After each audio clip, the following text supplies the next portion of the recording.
Vladimir Putin's greatest fear is becoming a reality. Ukraine's drones are now reaching the heart of Moscow.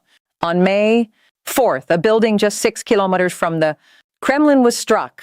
But what truly terrifies Putin is the possibility that Ukraine may not always be behind these drones.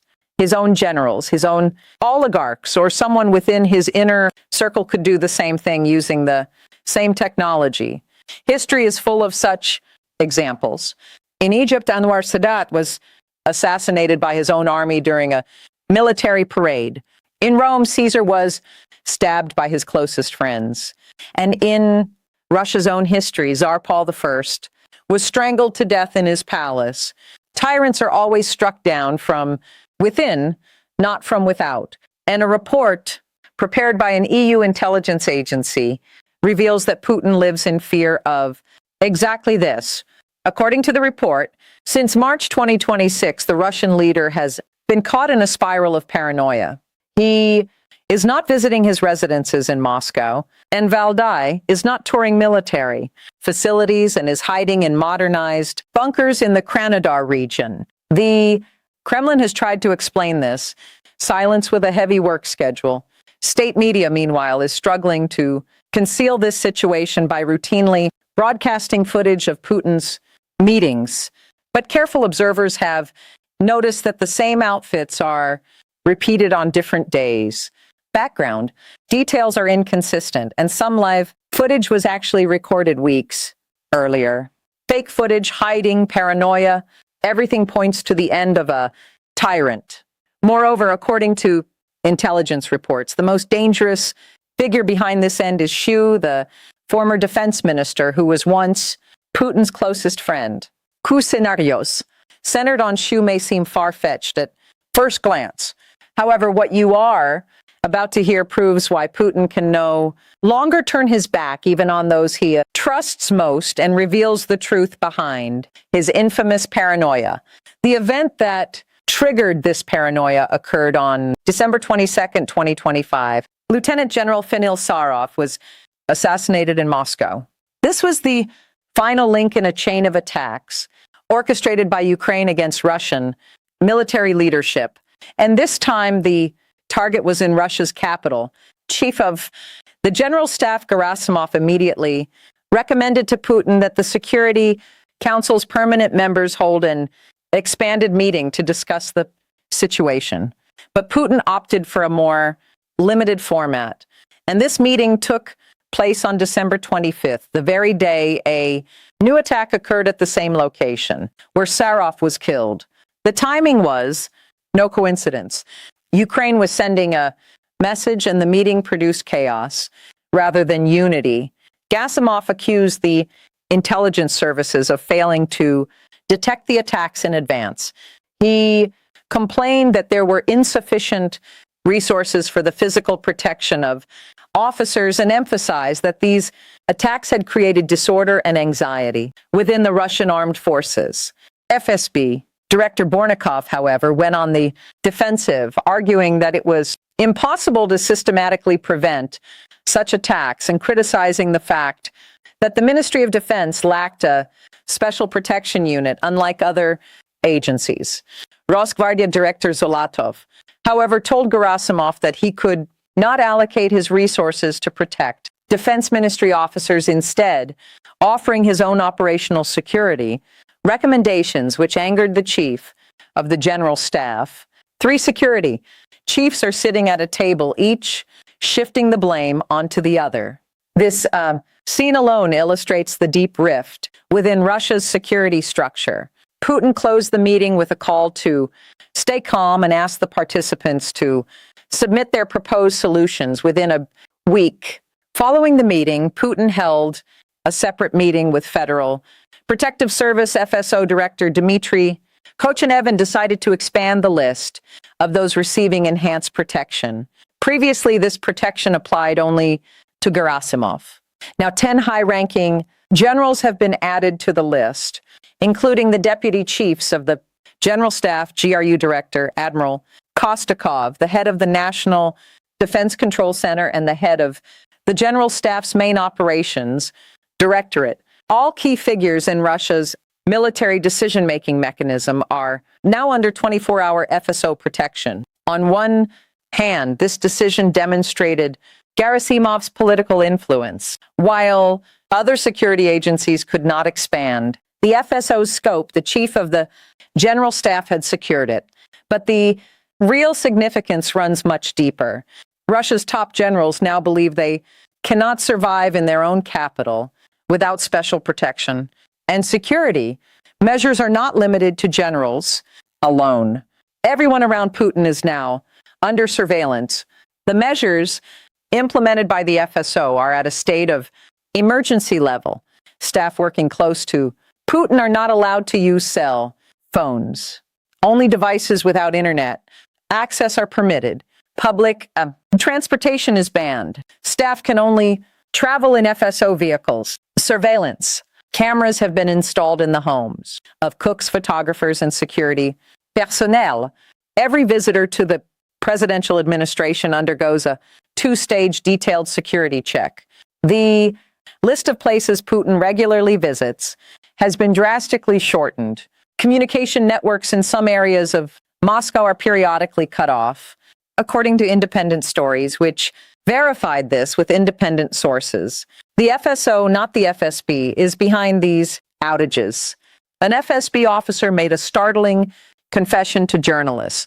His unit was struggling to obtain wiretapping authorization for criminal investigations because all equipment has been redirected to monitor the government and other state agencies. Russia's intelligence capabilities are monitoring its own government, not criminals. And Putin's concerns aren't limited to generals. The real target is much closer. According to the intelligence report, former defense Minister Sergei Shoigu is linked to the risk of a coup due to his significant influence within the military command structure. Shoigu and Putin's relationship spans decades. They go on vacation together, dine at the same table, and he is one of the most visible members of the Kremlin's inner circle. But the course of the war in Ukraine has poisoned this relationship. The military's failures, corruption, scandals, and Prigozhin's rebellion targeting Shoigu have shaken the balance of power. In May 2024, Shoigu was removed from the Ministry of Defense and transferred to the post of Secretary of the Security Council, ostensibly a promotion, but in practice a curtailment of his powers. He was replaced by the technocrat Andrei Belousov. However, Shoigu's connections within the military remained intact, and these connections became increasingly troublesome for Putin. In March 2026, Shoigu's former first deputy Ruslan Salakov was arrested on corruption charges. Before Salakov, nearly all of Shoigu's deputies had already been placed under investigation. In other words, a systematic encirclement took place. This move was interpreted among the elite as a violation of implicit guarantees of protection. For many years, it had been an unwritten rule that no one would touch those in Putin's inner circle. Salakov's arrest sent the message that this rule no longer applied. The report does not present concrete evidence that Shoigu was planning a coup, but Putin's anxiety requires no proof. The mere presence of a sufficiently powerful figure is perceived as a threat, and the Kremlin's memory on this matter is fresh. In 2023, Wagner leader Yevgeny Prigozhin marched his troops on Moscow, and the primary target of that rebellion was none other than Shoigu. Prigozhin had set out declaring, "I will overthrow Shoigu." The rebellion was suppressed, and Prigozhin died in a plane crash a few months later. But the incident taught Putin a lesson. Someone with sufficient influence within the military can threaten the system. Shoigu was the target of that rebellion. Now he is seen as its potential source. The irony is brutal, and it was precisely in this tense atmosphere that the incident we mentioned at the beginning occurred. On the night of May 4th, a drone exploded in Moscow. The drone, which struck a building on Musfilmskaya Street, arrived 5 days before Victory Day. Moscow Mayor Son confirmed the incident. Video Footage of the drone flying over Drogino in the southern suburbs proved that Moscow's airspace had been successfully breached. The drone was likely shot down by air defense or electronic warfare. But even if it didn't reach its target, the message had been delivered. Physical damage was limited, but the psychological impact was massive. Putin's greatest concern is precisely this, that his own elite might use drones to carry out an assassination. Ukrainian President Zelensky directly fueled this concern with a statement in Yerevan. Russia announced a military parade on May 9th, but there will be no military equipment. This is the first time in many years. Ukrainian drones could also fly over this parade. This shows they aren't as strong as they used to be. The scaling back of Victory Day has become the most visible symbol of Putin's anxiety. For the first time in 19 years, heavy military vehicles will not participate in the parade on Red Square.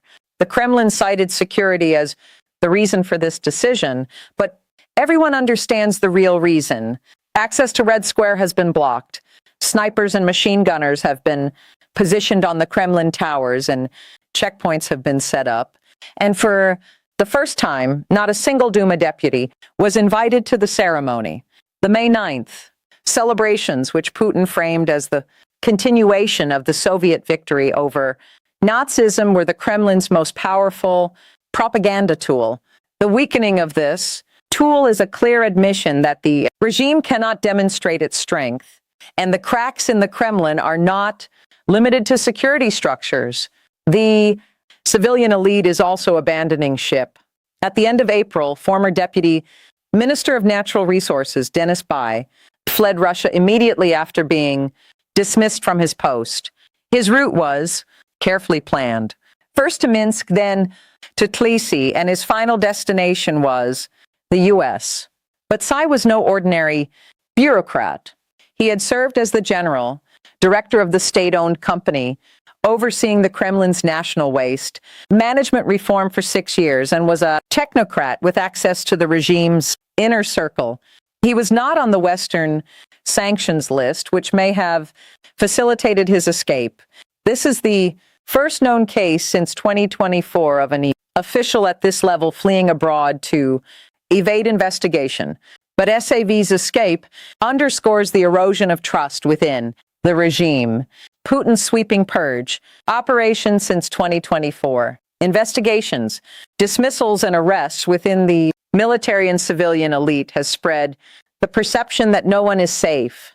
The Kremlin fears that such escapes could create a domino effect because bureaucrats facing similar investigation threats might begin to consider the same path. In Soviet history, waves of defections have always intensified during periods of instability. During the 1937 purges, high-ranking officials fled to the West out of fear that tomorrow it will be my turn. During the chaos of Operation Barbarossa, fears that the regime would collapse triggered defections. And during the collapse of the Soviet Union, hundreds of bureaucrats sought asylum. But SAV's escape is viewed as a new iteration of this historical pattern in Putin's Russia. Adding to this internal crisis is the public's silent anger. Internet outages in Moscow, which we now know are being carried out by the FSO. These outages are directly affecting daily life. People cannot conduct banking transactions, call taxis, or maintain business communications. Rising prices are deepening economic hardship. Dissatisfaction on social media has reached unprecedented levels. Russians are sharing their reactions via VPN. Despite censorship, even in official polls, which are state-controlled, Putin's approval rating has dropped from 77% to the 65% range. The actual figures are likely much lower. The monthly cost of the war, with Western estimates of nearly 30,000 casualties, is directly affecting an increasing number of families. News of funerals from impoverished ethnic republics is on the rise. But Moscow's affluent neighborhoods remain untouched by this, and this injustice is fueling a silent yet deep-seated anger. The scaling back of Victory Day celebrations adds a symbolic dimension to this anger. Even on Russia's holiest national day, the regime cannot demonstrate its strength. And Putin's bunker life has become a vicious cycle that reinforces the perception of a weak leader. If the leader isn't seen, the people ask, why? Isn't he seen? If he's not appearing for security reasons, they wonder, is he really that weak? Dissenting voices are also rising. Imprisoned opposition, politicians Ilya Yashin and Andrei Pivarov are sending the message that this can't go on for another 10 years. So is a coup really possible? The short answer, unlikely, but not impossible. Putin's system is designed precisely to prevent this. Security agencies check and balance one another. No single figure is allowed to amass enough power on their own, and loyalty is constantly tested. We saw how Putin's rebellion was absorbed and what the outcome was. The message was clear. The suspicion surrounding Shoigu is not yet backed by concrete evidence, and some Western analysts are debating whether the report might be a deliberate leak aimed at dividing Russia from within. But regardless of the report's accuracy, Putin's anxiety is creating a self-perpetuating cycle. Purges breed distrust. Distrust leads to desertions, and desertions trigger further purges. And news from the front lines is accelerating this cycle. According to ISW's May 2nd report, Russia lost the net 116 square kilometers of territory in April, the first monthly net loss since Kursk. The pace of advance has dropped by a factor of 4. Within the Kremlin, the question, can this war be won, is now being asked louder than a whisper. In this environment, Putin is avoiding naming a successor because naming a successor would upset the balance and accelerate the formation of rival camps. Names like Duman, Sojinin, and Patrushev are being closely watched, but no guarantees are being given to any of them, and he cannot step down from power because a new leader could investigate past crimes. This trap locks Putin into the path of lifetime rule. But even lifetime rule is not infinite. Putin's coughing fit in March at the age of 73 caused a major stir. A video accidentally uploaded to the Kremlin's official channel showed severe shortness of breath. It was deleted within minutes, but the original footage had already spread widely. Swelling in his hands fueled claims of Parkinson's disease. The Kremlin says his health is excellent and has allocated $26 billion to an anti-aging gene therapy project. But any sudden health crisis would instantly raise the likelihood of both a coup and a chaotic succession battle, and everyone around him knows it. Moreover, Putin's allies are closely monitoring this situation. China's quiet, but calculating. Beijing wants a stable Russia because a steady flow of cheap energy, strategic balance against the West, and a predictable partner are in China's interest. The power struggle within the Kremlin threatens this predictability. If Putin leaves, it is uncertain whether the leader who succeeds him will grant Beijing the same concessions, and uncertainty is the one thing China hates most. That is why Beijing is increasing its investment in Russia's energy assets and raw material agreements, but loosening its political ties, a sort of yes to money, no to a partnership of fate strategy. Iran is worried. Tehran is dependent on Russia for drone technology and military cooperation. In exchange for Shahed drones, it receives air defense systems and a nuclear protection umbrella. Putin's bunker life and the purges in the Kremlin are making Iran question how reliable its largest arms supplier really is. Moreover, how much support can Russia provide to Iran when it can't even protect its own refineries? North Korea appears to be the least concerned. Party Kim Jong-un already lives in an isolated world and might find Putin's paranoia normal, but Pyongyang has sent thousands of troops to Ukraine and is expecting technology transfers in return. Instability in the Kremlin could disrupt these transfers. India, meanwhile, is maintaining its pragmatic distance. The Modi government continues to buy cheap oil from Russia, but does not want to be tied to the chaos in the Kremlin. Every whisper of a coup strengthens Delhi's "we are neutral" stance, because aligning its fate with an unstable ally does not serve Delhi's interests, and all these allies are asking the same question. What will happen to Russia if Putin leaves? There is no answer to this question, and this uncertainty is eroding Russia's international bargaining power a little more each day. Looking at the bigger picture, the situation in the Kremlin bears the classic signs of a regime's internal collapse. The leader views the threat from within his own circle as more dangerous than an external enemy. Intelligence capabilities are monitoring his own government rather than criminals. Erosion of trust among the elite is materializing in defections. Security agencies are shifting blame onto one another. The public is silent, but harboring growing anger. And the regime's most powerful symbol, the Victory Day parade, is being scaled back. Due to the drone threat, Putin remains in power and retains control over the Siloviki. But Roman Annan, publisher of Important Stories, summarized the situation strikingly. This is one of the most important stories to emerge about Russia in recent times. We are witnessing the transformation of the Russian regime into a fundamentally different state.